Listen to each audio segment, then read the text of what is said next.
ora che la sua fama è universale, saprebbe indicarci da quale parte appendere le sue tele? Già, sgocciolano ovunque, vero? Le poserei sul pavimento, perché lì sono nate. Ah, qualcuno potrebbe calpestarle. L'ho fatto anch'io. Aggiungerebbe qualcosa senza togliere niente. E se quel qualcuno avesse le scarpe sporche? Porterebbe terra. Io ci ho messo sabbia e cenere. Insomma, un quadro da vivere, come un tappeto magico volante. Un quadro? No.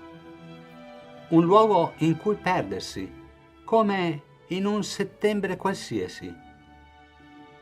O navigare verso sponde lontane, non crede? Preferisco avvolgermi l'oceano addosso. Io sono quel che dipingo, come tutti del resto. Talora sembra un Picasso o un Matisse. Quelli si appendono. O tapì. E quando copro le figure, già, forse cerco qualcosa che non c'è.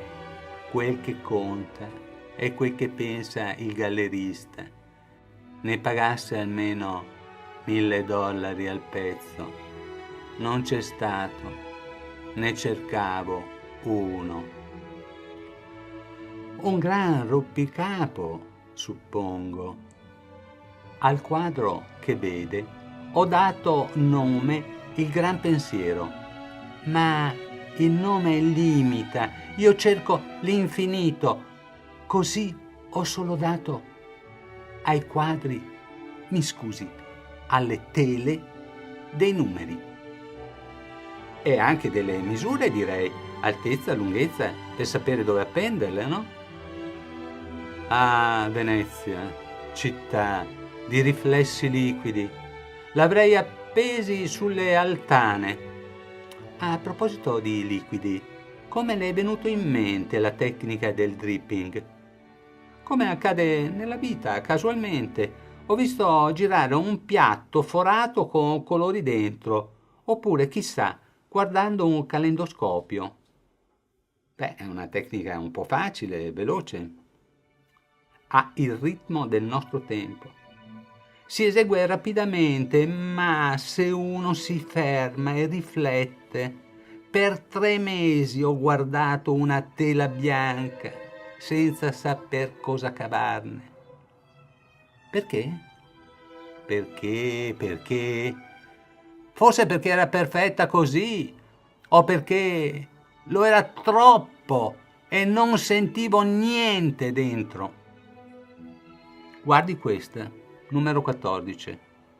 C'è chi vede donne piegate, sedute. Io sento il ritmo del mio cuore e chissà quale diavolo d'impulso può essere. In questo sembra vivere in un incubo. Lei dice? Piacerebbe a Freud, ma gli preferisco Jung. Ognuno porta in sé i segni di memorie antiche. Lei, scusi, qui che ci vede, maestro? Ma non saprei. Monti, innevati, deserti. Sì, quasi quasi ci siamo.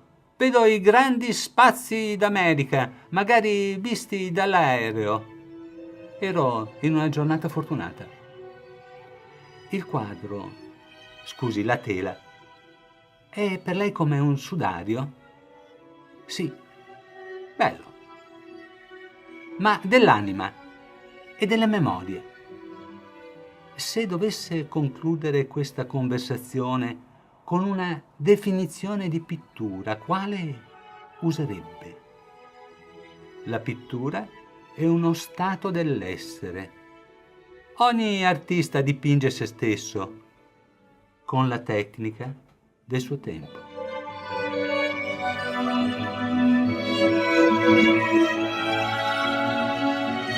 Thank you.